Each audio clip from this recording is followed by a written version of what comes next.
여러분,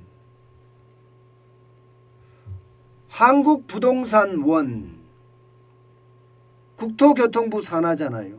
쉽게 말하면 정부의 부동산 통계 기관입니다. 아주 핵심 기관이에요. 그런데 이 부동산 통계 기관인 한국부동산원이 올해 집값 전망을 내놓지 않고 있습니다. 참 신기하죠. 예. 일단 한국부동산원에서는 집값 전망 모형 이것을 고도화하고 있기 때문에 지금 집값을 발표할 수가 없고 집값 전망을 그 진행 상황 그러니까 집값 전망 모형에 대한 진행 상황에 따라서 발표 시기가 유동적이다 이렇게 이야기하고 있습니다. 그런데 여러분 작년에도 그랬거든요. 작년에도 집값 전망 발표 안 했습니다. 2021년 말입니다. 왜 안 했나 하면요. 그때는 코로나19 여파 때문에 오프라인 간담회를 개최하기 어렵기 때문에 안 했다 이렇게 이야기를 했습니다. 예. 그런데 2020년에는 한국부동산원이 집값 전망을 했어요. 당시에 말입니다. 주택가격 하락하고 전세값 하락한다고 했어요. 주택가격은 0.9% 하락한다고 했고요. 전세값은 0.4% 하락한다고 했습니다. 그런데 실제 그해 2020년 주택가격은요. 5.3%가 올랐고요. 전세값은 4.6%가 상승을 했거든요. 그러니까 2021년에는 내놓지 않았고 2022년 올해도 지금 내놓지 않고 있습니다. 그런데 여러분도 알다시피 왜 내놓지 않을까요?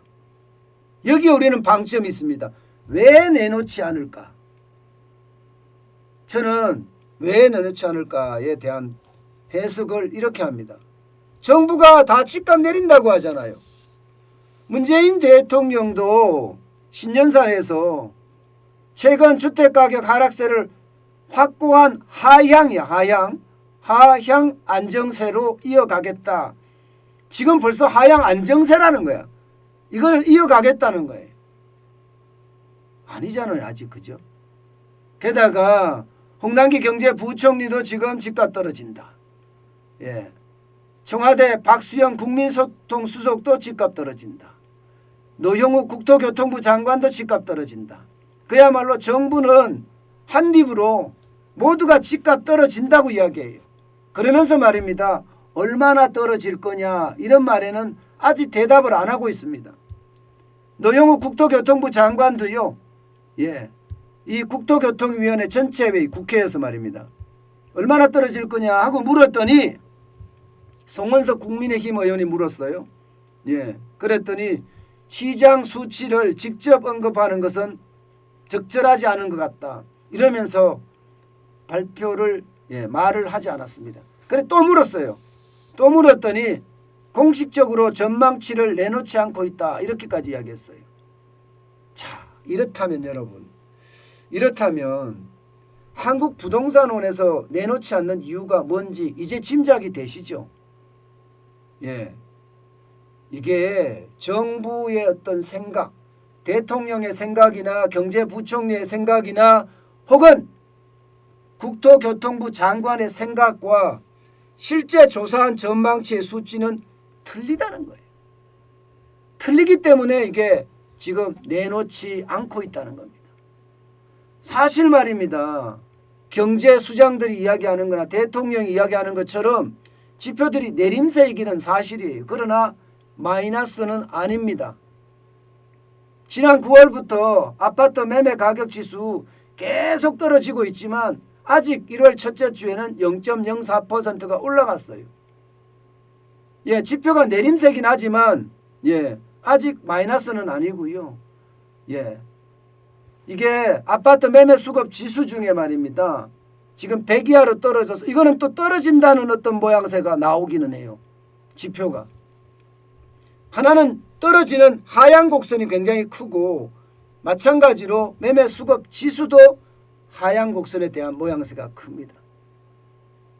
정부 관료들이 지금 이야기를 듣는 게 이거거든요. 예.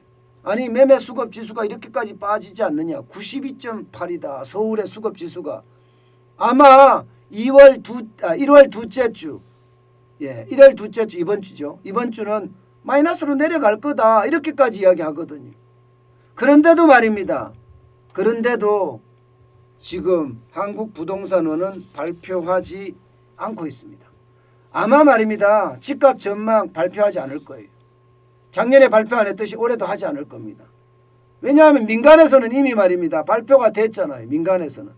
민간에서는 발표가 돼서 주택산업연구원 여기도 2.5% 오른다. 건설산업연구원 2% 오른다. 대한건설정책연구원 5% 오른다. 우리금융경영연구소 3.7% 오른다. 국토연구원 5.1% 오른다. 지금 다 오른다가 전망이거든요. 그런데 이게 한국부동산원은 오른다고 낼 수가 없는 상황이잖아요.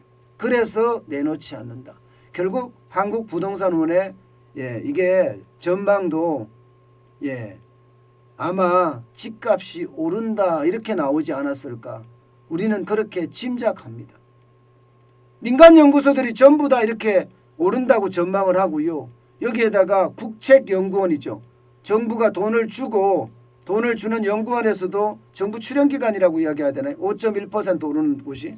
정부 출연연구기관도 오른다고 이야기를 했으니 이게 한국 부동산 입장에서는 난처한 입장이죠. 그런데요, 여러분.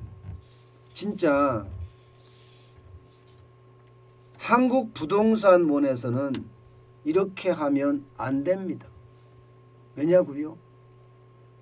아니 여러분도 알다시피 세금 가지고 일하는 데 아니에요.